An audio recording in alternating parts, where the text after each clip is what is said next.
जादुई खरगोश और चमकदार गाजर। नन्हा खरगोश टिम्मी और रहस्यमयी चमक। हरे भरे नीलकंद जंगल में एक छोटा सा प्यारा खरगोश रहता था। नाम था टिम्मी। टिम्मी बहुत चंचल, जिज्ञासु और थोड़ा शरारती भी था, लेकिन उसका दिल बहुत साफ था। टिम्मी को गाजर बहुत पसंद थीं।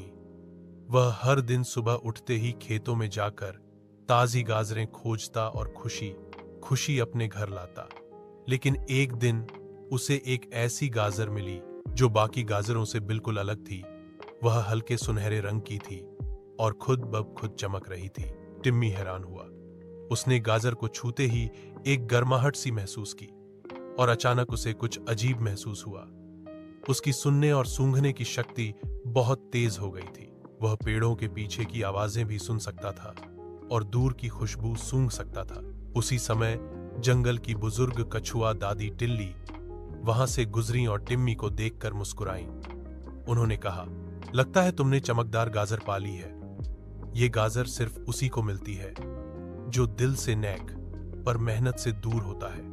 लेकिन याद रखो, ये गाजर जितनी जादुई है उतनी ही जिम्मेदारी भी मांगती है। टिम्मी चौंका। मतलब मैं अब कुछ बड़ा करने वाला हूं? दादी टिल्ली बोली। हाँ, पर ताकत के साथ आता है चुनाव। तुम इस गाजर का उपयोग केवल अपने फायदे के लिए करोगे या सबकी भलाई के लिए? अब टिम्मी के सामने थी एक नई शुरुआत, एक जादुई शक्ति और उससे जुड़े सही और गलत के रास्ते। लेकिन क्या टिम्मी सही रास्ता चुनेगा? जादुई खरगोश और चमकदार गाजर। टिम्मी की पहली परीक्षा। टिम्मी ने चमकदार गाजर को अपने घर की मिट्टी की अलमारी में सहेज कर रखा और खुद को जादू से भरा हुआ महसूस करने लगा। अब वह पेड़ों की सरसराहट से पहले ही जान जाता कि बारिश आने वाली है और दूर दूर के जानवरों की बातें भी उसे सुनाई देती थीं। शुरू में उसने इसका उपयोग अपने लिए किया। सबसे ताजी गाजरें पहले निकाल लेता, छिपे हुए रास्तों से होकर जल्दी पहुंच जाता और तो और वह दौड़ में भी सबसे आगे निकलने लगा। लेकिन धीरे धीरे उसके दोस्तों ने उससे दूरी बनानी शुरू कर दी। गिल्लू गिलहरी बोली, अब तो टिम्मी हमारे साथ खेलता भी नहीं। मोरा मुर्गी ने कहा, उससे बात करो तो जवाब भी नहीं देता। टिम्मी को यह सुनकर थोड़ी शर्मिंदगी हुई। वह सोच में पड़ गया, क्या मैं सच में बदल गया हूं? तभी एक दिन जंगल में हड़कंप मच गया। नदी के किनारे के पास खेल रही बत्तखों के बच्चे बाढ़ में फंस गए थे। सभी जानवर डर से वहां नहीं जा पा रहे थे। टिम्मी ने अपनी चमकदार गाजर को देखा और बिना सोचे तेजी से उस ओर दौड़ पड़ा। उसे अपनी जादुई शक्तियों की मदद से दूर से ही बत्तखों की आवाजें और उनकी सही जगह पता चल गई। उसने फुर्ती से पेड़ों की जड़ें पकड़कर आगे बढ़ा और एक एक कर सभी बच्चों को सुरक्षित किनारे ले आया। जब सब जानवरों ने देखा कि टिम्मी ने अपनी शक्ति किसी स्वार्थ के लिए नहीं बल्कि किसी की जान बचाने के लिए इस्तेमाल की, तो सब उसकी तारीफ करने लगे। दादी टिल्ली मुस्कुराई और बोली, अब तुम असली जादू समझने लगे हो टिम्मी। अब आगे की राह और भी खास होगी। पर क्या टिम्मी आगे भी सच्चे रास्ते पर बना रहेगा? जादुई खरगोश और चमकदार गाजर। लालच का लाल रंग। टिम्मी अब जंगल में सभी का हीरो बन चुका था। उसने यह साबित कर दिया था कि सच्ची ताकत का मतलब है दूसरों की भलाई करना। सभी जानवर उसे प्यार करने लगे थे और वह भी पहले से ज्यादा विनम्र और समझदार बन गया था। लेकिन हर जंगल में एक परछाई होती है। एक लोमड़ी थी, नाम था झुन्ना, जो चालाक तो था ही, साथ ही बहुत लालची भी। उसे जब पता चला कि टिम्मी के पास चमकदार गाजर है, तो वह बोला, अगर वो गाजर मेरे पास हो तो मैं पूरे जंगल का राजा बन सकता हूं। एक दिन जब टिम्मी जंगल के बच्चों को साफ सफाई का महत्व सिखा रहा था, झुन्ना चुपचाप उसके घर में घुस गया और जादुई गाजर चुरा ली। जब टिम्मी लौटा तो उसकी अलमारी खुली थी और गाजर गायब। उसका दिल धड़कने लगा, आंखें भर आईं। मैंने इसे बचाने की कसम खाई थी।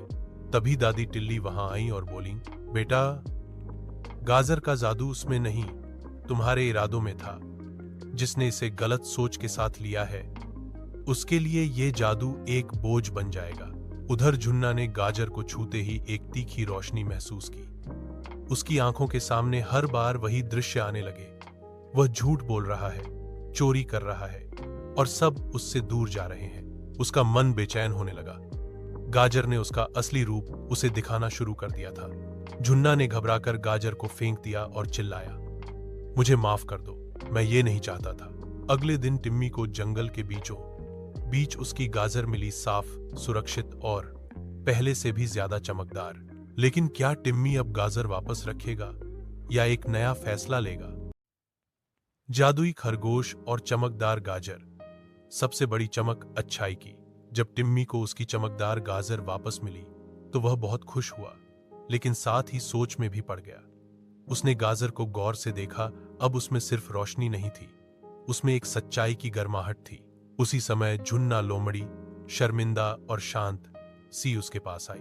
टिम्मी, मुझसे बहुत बड़ी गलती हो गई, उसने धीरे से कहा।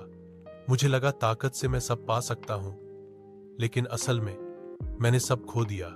टिम्मी ने उसे ध्यान से देखा, फिर मुस्कुराकर बोला, ताकत गलत नहीं होती झुन्ना, लेकिन अगर वो स्वार्थ से भरी हो तो वो दूसरों को नहीं, खुद को जला देती है। फिर टिम्मी ने सब जानवरों को बुलाया और जंगल के बीचों बीच एक छोटा सा टीला बनाया।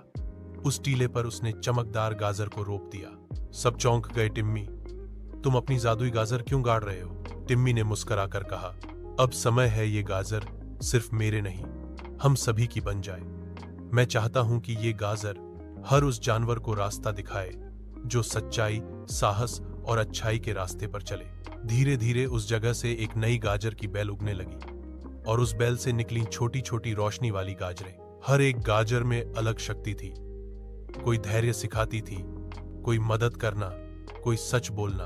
अब टिम्मी अकेला जादुई नहीं था, पूरा जंगल जादुई बन गया था। दादी टिल्ली ने कहा, टिम्मी, तुमने दिखा दिया कि असली चमक आंखों से नहीं, दिल से आती है।